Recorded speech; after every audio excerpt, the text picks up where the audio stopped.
How we doing, everybody? It is another beautiful day here in the Cheesy Moon Workshop. Saturday evening. Got a little bit of quiet time here. It's been a pretty eventful week this week.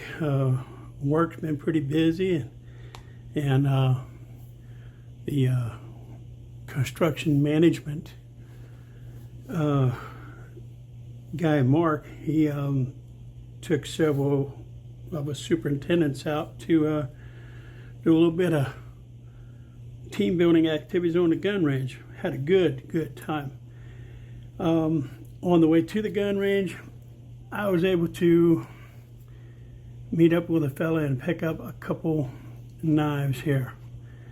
The first one, this Schrade LB7 in the Schrade. I don't know if you can see it or not, but I'm going to assume it's the original sheath. It's pretty dried up, pretty scarred up, a lot of scratches. There's heavy rust on the snap here, but I think I can oil this up and clean it up and it'll be just fine. I can tell by the way this is swooped that it had been carried before, but it's just been in storage. When I opened this up, spiders came out of it. But it's your typical LB7 of some age, probably mid-80s, I'm assuming. I tried to decipher this serial number that's on there, but no luck. But again, typical LB7. It's been used and sharpened. I don't really like to pick on people, but the sharpening job wasn't too good, and the blade has been whittled down some, but still a lot of life left in it. And anybody that is a regular viewer knows that I love finding the, Buck 110 is one of my all-time favorite knives in the world, and I have one that I recently acquired, then I have one that I'll cherish forever that I acquired from Aaron over at AW Custom Designs. Super special knife. But I love taking these old knives with the brass that look like this and turning them into knives that look like that.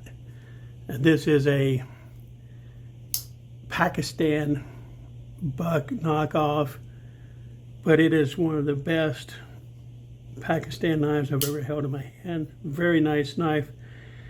So I cannot take too many points off for the fact that it was manufactured in Pakistan. Great knife, but I love shining up the brass on these knives. Nothing more satisfying to me. So that's going to be in the works sometime during this week. And after the last few videos of cleanups I did, where I believe one I had almost an hour of cleanup videos and trying to speed it up, I'm going to change my format up a little bit. I'm going to show the knife, I'll show the few steps of cleaning, then a few snippets of the progress, and try to keep the videos to around 10 minutes instead of having to put them on fast forward and come up with some hokey voiceover narratives, which is pretty stressful sometimes. But this LB7, it's pretty sluggish. There's like zero snap on the close. It does lock up nice. I mean, that's a good solid that you would expect from a vintage Schrade knife. So I got that one, and I can't wait to get started cleaning that up. The other knife I got was this right here. Some people may recognize that logo. Those that don't, this is a Gerber. The sheath has the Gerber details on the back. I thought this was a model number, but that's the zip code of Portland, Oregon, where this knife is made and the factory is at. But what a beauty.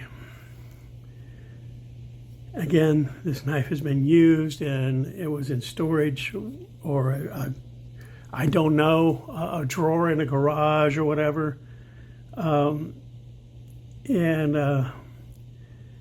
The brass is very dark, and I can't wait to clean this up and shine it up. Once again, this blade has had some not terrible sharpening, but not the best. There's a few scars on the blade, a couple spots. But man, what a nice knife that is. Now, I've never had one of these. I've seen several of these on throughout different members of the Knife Brotherhood. I know that Kevin, the knife doctor, has acquired several of these, I believe, clean them up. But I cannot wait to get this one cleaned up and restored and share that with you guys. And again, very sluggish. It's not really a half stop, but it does kind of snap into that position a little bit. So we'll have to see how that cleans up. The sheath is going to restore pretty nicely. It's in fairly decent shape. So those were my two finds. We have some weather coming in this weekend. A lot of people are worried about it. It's barely a tropical storm, and we're going to get some rain and stuff, but I'm not going to sweat it. I did go out and make sure the generator runs, and we're going to be good to go. Another knife that I've been using pretty heavily over the past week, I haven't actually done a review of this knife other than I've been using it. The Moore knife. This is the high carbon, or just a carbon. And I don't know if y'all can pick that up, but it's getting a fair amount of patinas on it already, or what a lot of you guys love to call it, teeners.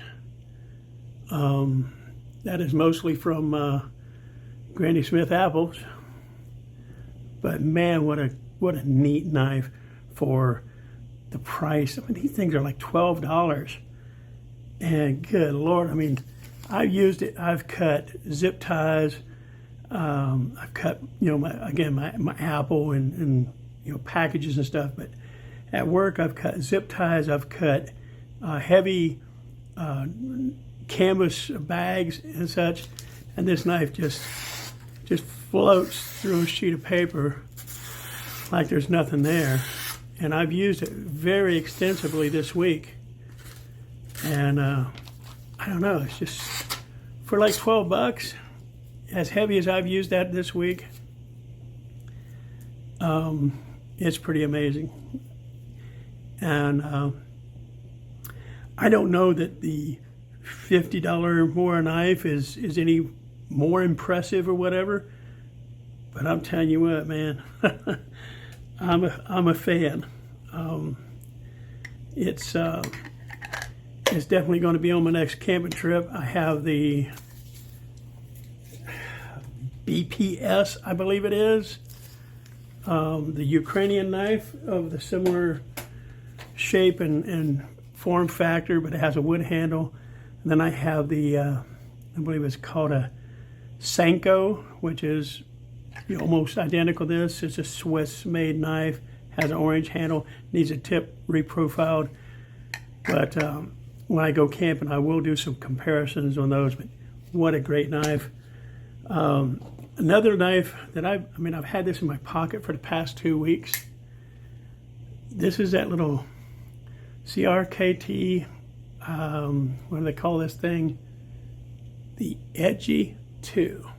This is a $20 knife that is no longer in production, but I think you can still pick these up on eBay, maybe even Amazon.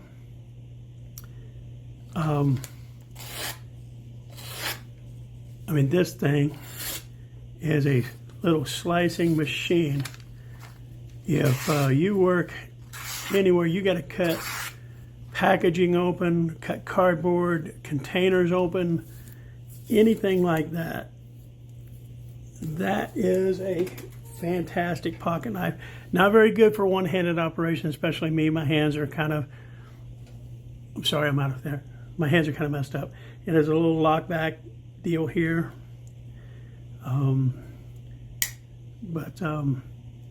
it does have this thumb thing, but it's a pretty stiff knife. It has pretty stiff spring.